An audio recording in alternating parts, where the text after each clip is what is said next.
centro de Colombia está su capital, Bogotá, y tengo el gusto de presentar al doctor Álvaro Romero Tapia, quien es decano de la Facultad de Medicina de la Universidad de La Sabana y miembro de la Junta Directiva de Ascofame. Él es médico cirujano y especialista en psiquiatría con especialidad y maestría en bioética de la Universidad de La Sabana y un PDD, o sea, un Executive Program del INALDE Business School de la misma Universidad de La Sabana.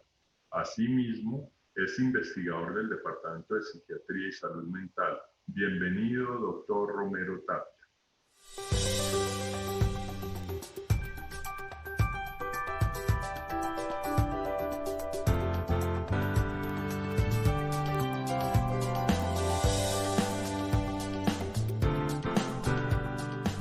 Buenos días para todos. Muchas gracias por la invitación, muchas gracias a Ascofame por este espacio que nos ha ofrecido para poder compartir con ustedes una serie de experiencias alrededor de la educación médica en tiempos de pandemia y por tanto pues a esta presentación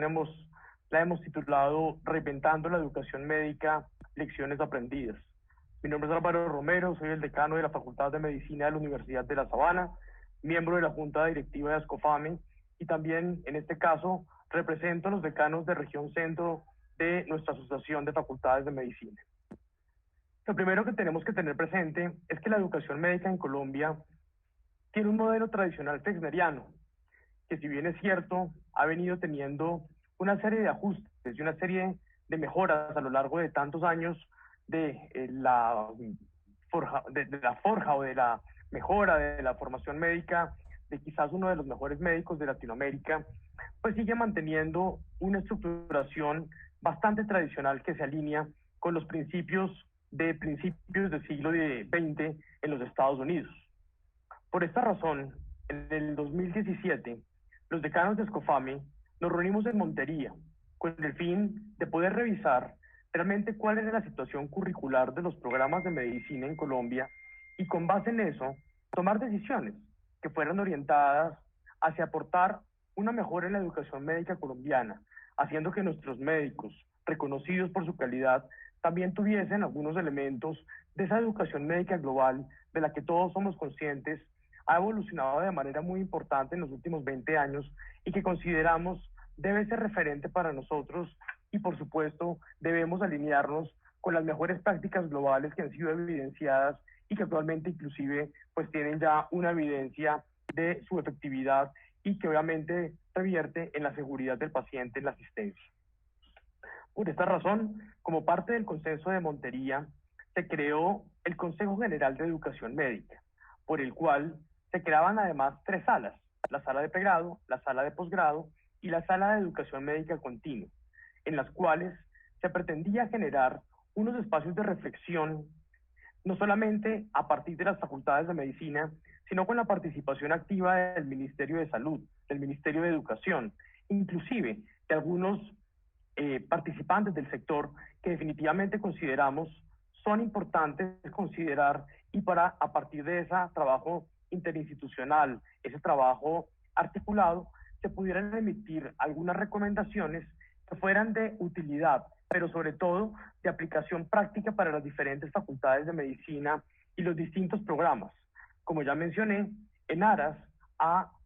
crear y mantener sobre todo pues una educación médica de calidad para el país y con algunas premisas que ya también habíamos empezado a identificar en esas salas del Consenso de Montería, como puede ser la pertinencia del médico general para Colombia.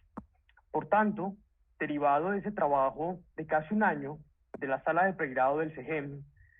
salió un documento, las recomendaciones curriculares para pregrado, el cual incluye particularmente 10 recomendaciones que agrupadas en diferentes momentos de lo que se desarrolló en ese trabajo, en resumen, pretende por una parte buscar una educación médica pertinente, que alineado con lo que la UNESCO nos ha pedido en los últimos años, se refiere a tener un médico que se ajuste a las necesidades reales del país, a los perfiles epidemiológicos y a las condiciones sociales que realmente un médico general debe atender. Por tanto, derivado de esa pertinencia,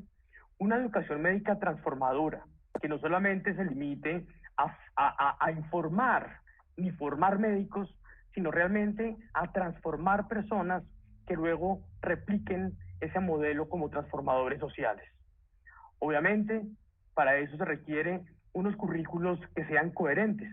y en ese sentido, los modelos de currículos basados en resultados pues resultan muy pertinentes a la luz de la evidencia de la educación médica mundial. A otros elementos también no menos importantes, pero pues ahí también incluidos, incluyen la educación médica continua, el aprender a aprender, el profesionalismo y el humanismo propio y necesario de resaltar y, por qué no decirlo, rescatar en estos años en donde las circunstancias pues así lo ameritan y nos lo demandan la sociedad misma. Por tanto, con estas recomendaciones, a partir del 2019, ASCOFAMI, a través de sus facultades asociadas, estuvimos por las diferentes regiones del país haciendo talleres informativos para participar a todos los programas de medicina del país de estas recomendaciones y, por supuesto, intentar ponernos de acuerdo en empezar a trabajar conjuntamente, quizás en reformas curriculares que orienten estos programas hacia unos elementos comunes, por lo menos básicos, pero que garanticen una calidad mínima para la educación médica colombiana. Sin embargo, bueno, pues para el 2020 teníamos planeado continuar con ese trasegar de acompañamiento en las diferentes facultades a través de SCOFAMI, pero bueno, pues desde el año pasado, ya para finales del 2019, pues veíamos cómo en el mundo, particularmente en Asia, pues empezaba a aparecer una realidad nueva, que quizás desde América y desde Europa inclusive, desde finales del año veíamos con expectativa, pero creo, pues nunca imaginamos iba a llegar de la manera en que lo hizo a principios de este año, y particularmente con la declaración de pandemia, pues creo que todas las circunstancias, planeaciones y estrategias que habíamos definido para este año, pues se vieron necesariamente modificadas y reestructuradas. El pasado 15 de marzo del 2020, el presidente de la República y la ministra de Educación nos dan un mandato presidencial por el cual se suspende la educación no solamente universitaria, sino también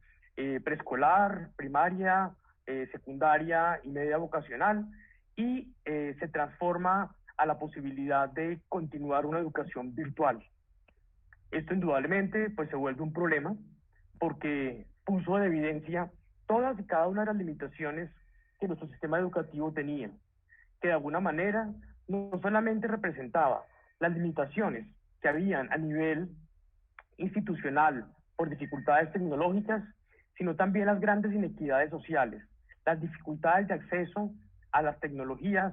las dificultades de acceso a la conectividad, emergiendo inclusive la conectividad como un derecho fundamental que hasta este momento no habíamos visualizado, digamos, desde esa perspectiva tan importante y tan básica. En ese sentido, pues la imposibilidad de las prácticas presenciales se volvió un problema mayor,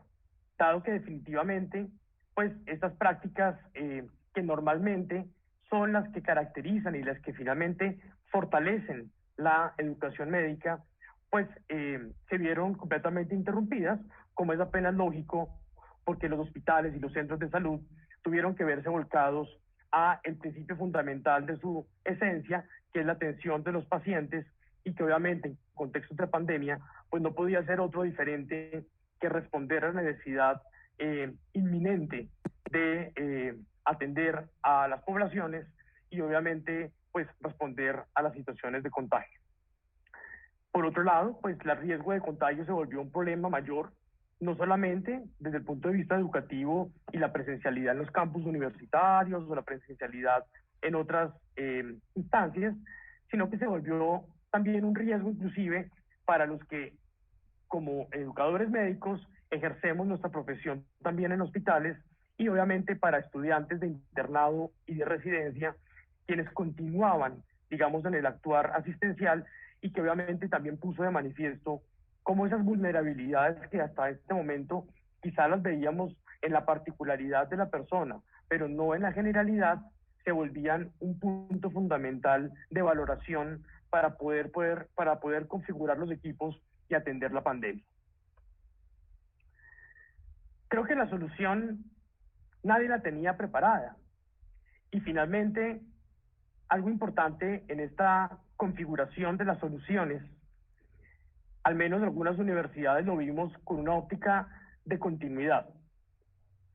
También, con la aparición de la pandemia, no solamente se puso en tensión máxima los sistemas de salud, sino que precisamente esa detención de los sistemas educativos puso a riesgo la continuidad de la formación de los niños, de los adolescentes y por supuesto de los universitarios. Aumentó los riesgos de deserción y por tanto entidades como la UNESCO nos pidieron a las universidades, al igual que el Ministerio de Educación Nacional, hacer todo lo posible para adaptarnos y dar continuidad en la medida de lo posible. Por esa razón, algunas universidades muy rápidamente logramos llevar a cabo quizás planes y proyectos que veníamos trabajando desde hace rato. Algunas universidades veníamos preparándonos para la virtualidad desde hace muchos años y tímidamente habíamos explorado algunas posibilidades. Pero con esta situación, claramente todas las experiencias, pocas, escasas o medianas, se volvían el punto de partida para muy rápidamente atender y solucionar una circunstancia de aparición súbita, pero de necesidad de atención inmediata. Algunas universidades tuvieron más dificultades, tuvieron que tomar algunas semanas quizás para poder retomar esas actividades, pero lo cierto es que al final, inclusive, algunas instituciones educativas, no solamente universitarias, sino también de colegio y de educación primaria y preescolar, tuvieron que verse cerradas, aumentando y obviamente configurando ese problema ya señalado por la UNESCO de riesgo de desescolarización y deserción escolar en estudiantes de todos los niveles. De manera que la solución se volvió aprender en el camino, y para eso creo que todas las universidades saltamos a clases mediadas por tecnología, plataformas que quizás conocíamos, Cisco, Teams, Zoom, Meet, se volvieron el orden del día y rápidamente profesores, estudiantes, directivos, tuvimos que volvernos expertos en poder atender ese tipo de clases de manera remota, en otros casos pregrabadas, en otros casos a través de plataformas que ya se venían utilizando, tipo Blackboard, tipo Moodle, donde el trabajo independiente se privilegia. Y al final, toda una mezcla de recursos tecnológicos mediados, pero sobre todo por las personas, que muy rápidamente nos vimos en la obligación de adaptarnos a estas nuevas circunstancias. Creo que generaron un gran despliegue y un gran portafolio de oportunidades que a mi parecer realmente demostró cómo la educación médica colombiana tenía unas grandes fortalezas, pero también tenía unas posibilidades de crecimiento que inclusive no habíamos visto. Algo muy importante, y quizás fue la parte más difícil, no solamente en Colombia, lo dice la literatura mundial que ha reportado sistemáticamente sus experiencias, pues saltar de una formación médica en el sitio de trabajo, en donde el hospital es nuestro sitio natural de formación, a prácticas virtuales, en donde definitivamente plataformas, software y por qué no decirlo también de manera muy importante, la simulación, ya cuando se empezó a distensionar las cuarentenas y se empezó a poder tener alternancia, se volvieron la forma más importante de poder reemplazar, al menos temporalmente, esas actividades prácticas que de otra manera pues era imposible reponer dadas las condiciones hospitalarias y la imposibilidad de continuar con prácticas normales en los estudiantes de pregrado. Por esta razón,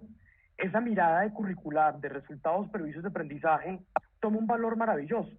porque ya saltamos de simplemente tener una práctica donde el estudiante está en el hospital presencialmente, a tener que definir con mucha precisión para qué está en el hospital, o si no está en el hospital, para qué hago una simulación o cómo elaboro un objeto de aprendizaje preciso que justamente desarrolle ese resultado previsto y que se armonice con ese perfil de competencia que mi currículo particular ha definido. Esto indudablemente generó toda una discusión curricular profunda que creo que a todos los programas de medicina nos llevó a perfeccionarnos, a reconocernos y, por qué no decirlo, también a mejorar y potenciar oportunidades que visualizamos con la pandemia. Indudablemente, uno de los retos más grandes fue la evaluación. Evaluar es quizás de lo más difícil del proceso de enseñanza-aprendizaje, pero más aún cuando no se tiene la continuidad o el hábito de evaluar de manera virtual. Por tanto, esa evaluación de competencia, esa evaluación de resultado previsto, se volvió fundamental, independiente de la forma o la modalidad de evaluación que se utilizara. La permanencia de internos y residentes en los hospitales nos puso en evidencia algo que ya todos sabíamos, pero que probablemente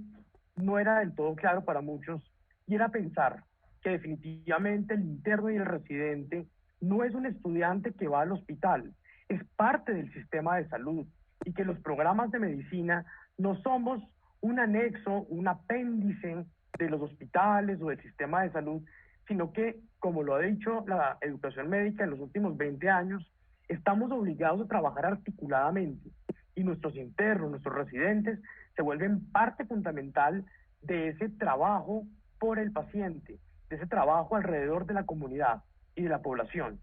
De manera que con la pandemia nos vimos en la posibilidad de evidenciar esta opción. En la Sabana y además en Ascofami optamos además por algo muy importante.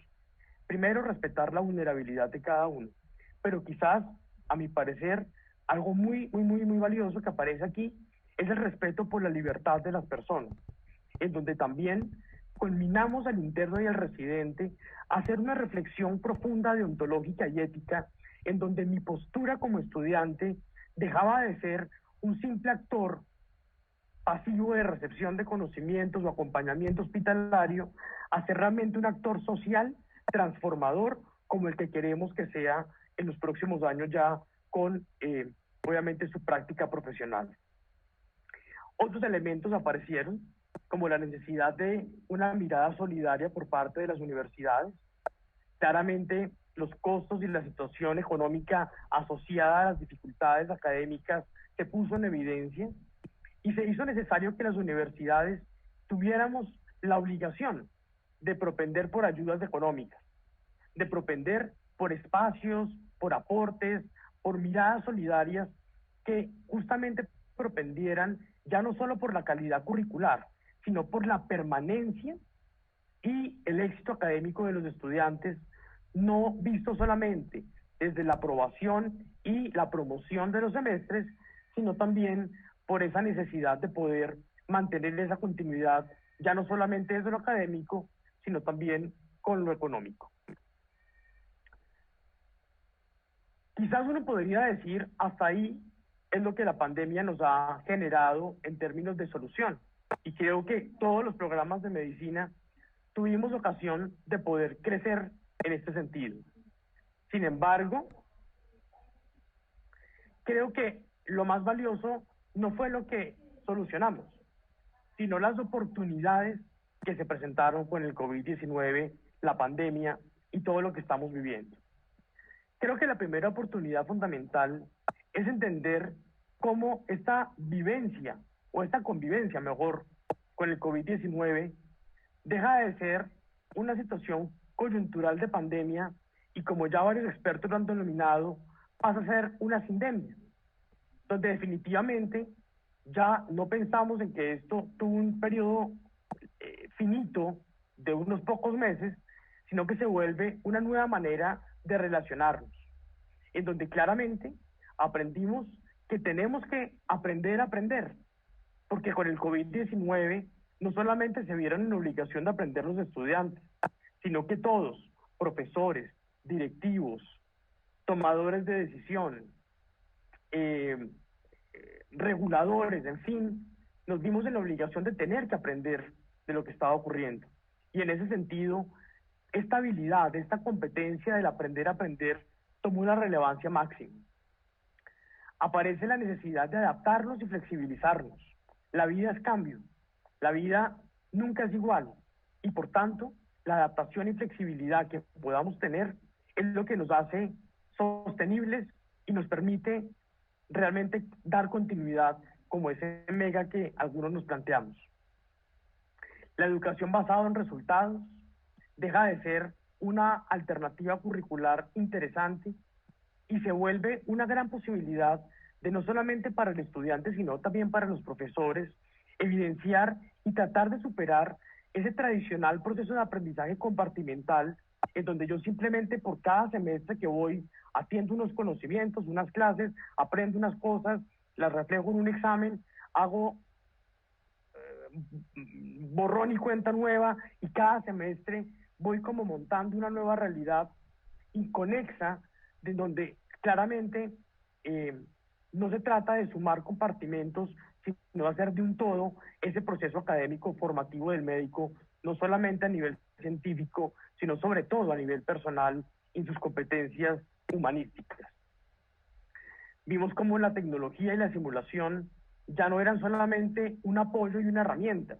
sino que podían ser también tan importantes como la práctica hospitalaria, tan importantes como las clases presenciales, tan importante como estrategias educativas presenciales de pequeños grupos, de aula invertida, qué sé yo, pero que a través de la tecnología no solamente que se podían replicar, sino que inclusive en algunos casos se podían hacer mejor, pero siendo muy importante la estandarización de los resultados previstos de aprendizaje, justamente para hacer de estas posibilidades académicas realmente elementos articulados y orientados curricularmente hacia el resultado previsto. La telemedicina se vuelve una realidad nueva, donde quizás también era un apoyo que veíamos con interés en algunos casos, pero donde se vuelve casi que pilar fundamental de la atención médica. Y quizás un elemento muy importante que mencionaba al principio de esta charla, y es la articulación entre la academia, la asistencia y los pacientes en la mitad. Como nos lo ha dicho la educación médica en los últimos años, pero que con la pandemia se hizo más que evidente, pues los hospitales universitarios tomaron un papel preponderante, protagónico en todo este proceso, y precisamente, creo, lograron lo fundamental, que fue llevar a la actuación cotidiana esa articulación de profesores, de estudiantes, eh, pacientes, hospitales, sistema de salud, y que esto, armonizado, creo que generó todo un elemento de trabajo intersectorial que al final revirtió en posibilidades también y soluciones para las dificultades provistas por la pandemia. Y finalmente también mencionar una serie de oportunidades que se dieron en la resolución de problemas reales. Hablo particularmente de trabajos como el de la Universidad de La Sabana con el proyecto Unisabana Hirons, por el cual logramos el desarrollo muy rápido de ventiladores de bajo costo, que rápidamente fueron evaluados, obviamente con toda la tecnología, con todas las condiciones éticas y técnicas, pero que permitieron dar respuesta contundente a dificultades que se venían presentando en las diferentes regiones. Asimismo lo hizo la Universidad de Antioquia, quienes no solamente también trabajaron ventiladores, sino elementos de protección. Otros hemos trabajado también en procesos de vacunas. Y algo muy importante, y que creo que también vale la pena resaltar, y es cómo los directivos de las universidades y particularmente de las facultades de medicina nos vimos en la obligación de participar activamente, ya no solamente como invitados, sino como actores fundamentales de ese trabajo mancomunado con ministerios, con secretarías de salud regionales y locales, para realmente generar soluciones que fueran armonizadas, no solamente adaptándose a las dificultades de la pandemia, sino atendiendo los mejores estándares de calidad y obviamente pues toda la evidencia recogida dentro de lo que la pandemia permitía. Entonces, con esto, ¿cuál sería un poco el resultado de esta pandemia y por qué pensar en que nos estamos reinventando la educación médica con la pandemia? Creo que cambió algo muy importante, y es que el médico volvió a tomar su papel preponderante en la sociedad, donde claramente no es simplemente una profesión más, sino que es el encargado de velar por el derecho fundamental de la salud de las personas, y por tanto tiene que tener un reconocimiento y un posicionamiento muy importante dentro de la sociedad. Cambió que la tecnología y la virtualidad, que veíamos con interés como una herramienta, ya deja de ser un plus y se vuelve un elemento fundamental, aclarando que tiene que estar estructurado y que tiene que estar con una serie de elementos que lo haga realmente valioso y que lo haga realmente de calidad. Llevamos años hablando de deshospitalizar los programas de medicina. Creo que con esto logramos entender que hay muchos escenarios de práctica, que no solamente se pueden limitar a un hospital y que ese sueño que hemos tenido y que el CEGEM también visualizó con sus recomendaciones para poder tener escenarios de práctica de distintos niveles de atención, con una mirada de atención primaria renovada, es posible, se hace necesario y la tecnología se vuelve una aliada fundamental. Elementos como la simulación, facultades como la Universidad de La Sabana, la Universidad de los Andes, logramos crecer nuestros laboratorios de simulación. En La Sabana pudimos duplicar la capacidad instalada del hospital simulado y atender de manera también muy rápido competencias específicas y estandarizadas. Pusimos de evidencia la importancia de los resultados de aprendizaje, de cómo la evaluación se vuelve ese articulador fundamental y cómo definitivamente la academia no puede ser un ente aparte de todos los tomadores de decisión y del sistema asistencial, sino que se vuelve obligatorio articular a la academia en las decisiones de política pública, en la asistencia y obviamente como motor fundamental social de innovación y desarrollo. Y por qué no decirlo, con la pandemia nuevas competencias se fortalecieron y otras emergieron y que de pronto las veíamos como importantes en eso que llamamos soft skills, pero que quizás dejan de ser soft y se vuelven las competencias más importantes que están en la persona y que finalmente son las que permiten que todos los elementos científicos se puedan desarrollar. Entonces, para terminar, ¿cuál es el mensaje? Nuestra realidad de salud nos llevó a tomar unas decisiones diferentes. Nos hizo ver esto de una manera distinta y definitivamente posicionó al médico en esa necesidad de tener un papel preponderante y a las facultades de medicina, programas basados en la realidad del país y la responsabilidad social. Programas basados en coherencia curricular, idealmente en resultados de aprendizaje, con unas prácticas que no solamente se pueden limitar a hospitales de tercer y cuarto nivel, sino que tienen que atender la pertinencia que nos ha pedido la UNESCO y que con el CEGEM hemos también promovido. Todas las competencias de profesionalismo que han emergido como pilar fundamental de la atención de la pandemia. Y por supuesto, todo lo que deriva del ajuste curricular, teniendo la evaluación como dinamizador del proceso de enseñanza-aprendizaje, en donde la articulación del sistema educativo y de salud pues se vuelve fundamental. Y el trabajo intersectorial y ese trabajo